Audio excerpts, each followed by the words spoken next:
Hi friends, నిన్న morning 6 గంటలకి వెళ్ళానని చెప్పాను కదా. ఆ డ్యూటీ అయితే నైట్ 11:45 వరకు కంటిన్యూ అయింది. నేను ఇంటికి వచ్చేసరికి 12:10 12:20 అలా అయింది.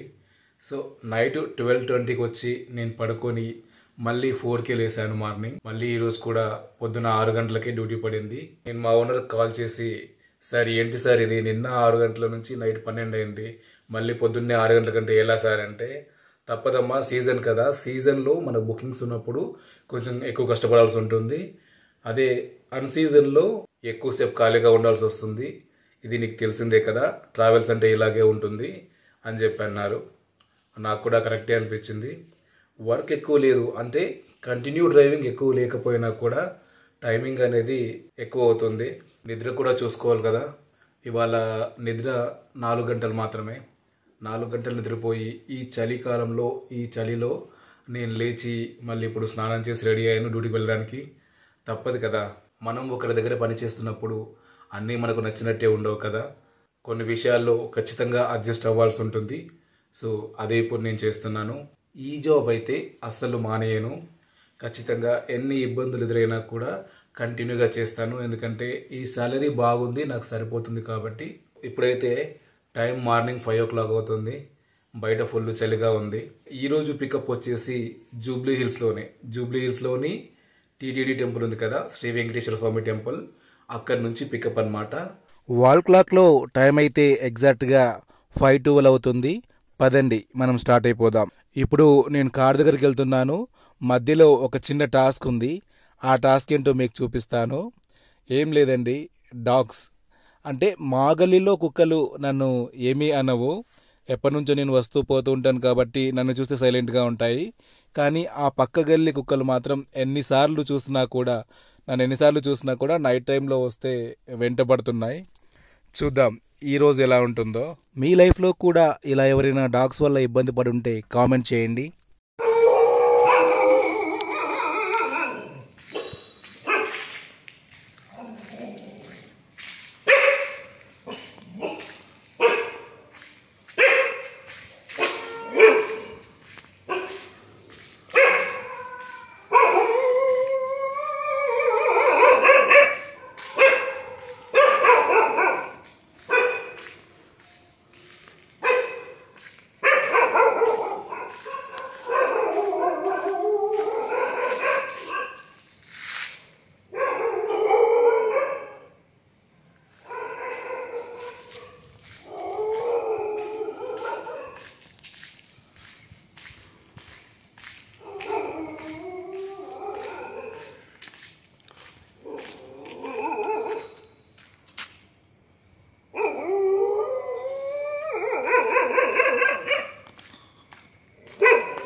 చూశారు కదా, రోజు ఇదే నా పరిస్థితి. మరి అవి అరుస్తుంటే భయం వేయదా అంటే నేను ఖచ్చితంగా భయపడను. మీ అందరికీ ఒక విషయం క్లారిఫై చేయాలి, కుక్కలు అరుస్తున్నప్పుడు ఎవరు కూడా పారిపోవద్దండి. పారిపోవడం ట్రై చేస్తే అవి ఎవరో దొంగ అనుకొని ఇంకా వెంటబడే అవకాశం ఉంది. ధైర్యంగా నడుచుకుంటూ వెళ్ళాలి. దారిలో ఏదో చిన్న కట్టెపుల్లో లేదో రాయో కనిపిస్తే అది తీసుకొని వాటిని తరమడానికి ప్రయత్నించండి. మామూలుగా రోజు అయితే ఒక 4-5 ఉంటాయి, ఈరోజు మాత్రం 2 ఉన్నాయి. సో ఎన్నున్నా కూడా నేను ఆ రోడ్లోనే వెళ్ళాలి, తప్పదు. డీజిల్ పావు ట్యాంకే ఉంది, ఇవాళ డే మొత్తం తిరగాలి కాబట్టి సరిపోదు. మా సార్ అయితే ఇంటికి వచ్చేయమన్నారు, ఇంటికి వస్తే డీజిల్ ఫుల్ ట్యాంక్ చేసిస్తారన్నారు. సో నేను ఇప్పుడైతే మా సార్ వాళ్ళ ఇంటికి బయలుదేరాను. డీజిల్ ఫుల్ ట్యాంక్ చేయించుకొని కస్టమర్ లొకేషన్కి దగ్గరగా వెళ్ళే వరకు వీడియోనైతే కట్ చేస్తున్నాను. చూడండి, ఈ 2 కుక్కలే ఇందాక అరిచింది, అరిచి ఇక్కడ వచ్చి సైలెంట్గా పడుకున్నాయి. మళ్ళీ ఆల్మోస్ట్ తెల్లారిపోయింది. ఇప్పుడైతే నేను జూబ్లీ హిల్స్ చెక్ పోస్ట్ రోడ్లో ఉన్నాను. ఇక్కడ నుంచి జూబ్లీ హిల్స్లో ఉన్న తిరుమల తిరుపతి దేవస్థానం వారి టెంపుల్కి, వెంకటేశ్వర స్వామి టెంపుల్కి వెళ్తున్నాను. అక్కడికి వెళ్ళి కస్టమర్ని పిక్ చేసుకొని అక్కడి నుంచి ఎయిర్పోర్ట్కి వెళ్ళాలి. అక్కడ ఒక స్పెషల్ గెస్ట్ని రిసీవ్ చేసుకోవాలి. ఆ స్పెషల్ గెస్ట్ ఎవరనేది నేను ఎయిర్పోర్ట్కి వెళ్ళిన తర్వాత చెప్తాను. ఈ వీడియో బోర్ రాకుండా ఉండడం కోసం నేను చాలా వరకైతే డ్రైవింగ్ చేస్తున్న వీడియోను కట్ చేశాను. ఇదే తిరుమల తిరుపతి దేవస్థానం జూబ్లీ హిల్స్లో ఉంది. ఇందులోని ప్రత్యేకత ఏంటంటే చాలామందికి తెలిసే ఉంటుంది, మనకు తిరుమల తిరుపతిలో ఎలాగైతే శ్రీవారి ఆనంద నిలయం ఉంటుందో సేమ్ ఇక్కడ కూడా అలాగే కట్టారు. తిరుపతికి వెళ్ళని వాళ్ళు, అంటే అంత స్తోమత లేని వాళ్ళు ఇక్కడికి వచ్చి శ్రీవారిని దర్శించుకోవచ్చు. మొత్తానికి నేనైతే ఎయిర్పోర్ట్కి వచ్చేసాను. ఎయిర్పోర్ట్లో విఐపి పార్కింగ్లో పెట్టుకున్నాను. ఇక్కడ అన్ని వెహికల్స్కి అలవ్ లేదు. ఎవరైనా విఐపి గెస్ట్ వస్తే మాత్రమే వాళ్ళకి అలవ్ ఉంటుంది.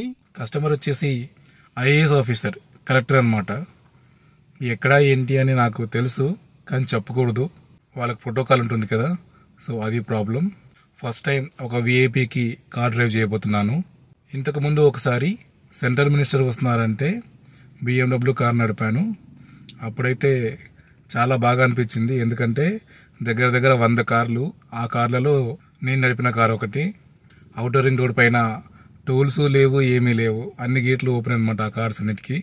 స్పీడ్ వచ్చేసి 160, 200 అలా మెయింటైన్ చేశాము. సో అంత ఫాస్ట్గా వచ్చింది ఆ కాన్వాయ్.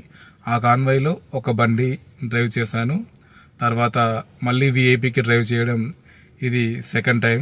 నాకు తెలిసి ఈరోజు కూడా నైట్ లేట్ అవుతుండొచ్చు, కానీ తప్పదు, చేసుకోవాలి, డ్యూటీ అలాంటిది.